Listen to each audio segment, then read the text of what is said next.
प्रीती काय झालं एवढ्या अर्जंटली बोलवलं? सगळं व्यवस्थित आहे ना? ते आज सकाळी आत्या आल्या होत्या तुमच्या दागिन्यांच्या बॅग घेऊन. काय दागिन्यांची बॅग घेऊन? का? त्यांची अशी इच्छा आहे की ते दागिने मी लग्नात घालावे. स्वराज, तुम्हीच मला सांगा की तुम्हाला हे बरोबर वाटतंय का? नाही नाही, हे चुकीचंच आहे.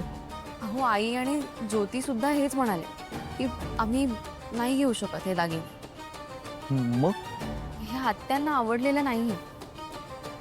त्या म्हणाल्या की प्रीतीने स्वराजकडून सासूबाईंच्या बांगड्या घेतल्या, मग हे दागिने का नको? स्वराज, तुम्ही मला सांगा, तुम्ही स्वतः मला त्या बांगड्या देत होता की मी पाठी लागले होते की मला बांगड्या द्या म्हणून? अहो, पण हे आत्यांना पटत नाहीये ना. त्यांनी काहीतरी वेगळाच अर्थ काढला.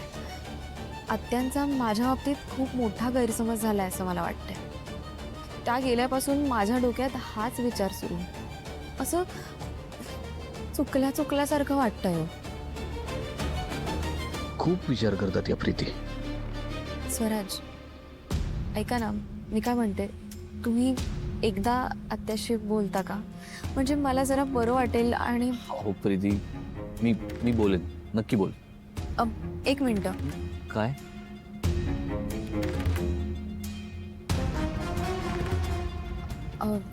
ह्या बांगड्या मी माझ्याकडे नाही ठेवू शकत, प्लीज तुम्ही घ्या. प्रीती, हो काय बोलताय? चेचे, या आता तुमच्या बांगड्या आहेत आणि मी या नाही परत घेऊ शकत. सॉरी. हे बघा प्रीती, तुम्ही प्लीज नका अडून बसू.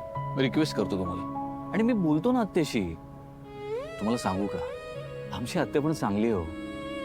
तिने अशी पटकन काहीतरी बोलून जाते, पण त्यामागे ना कुठलं वाईट किंवा आणखी कसलंच इंटेन्शन नसतं.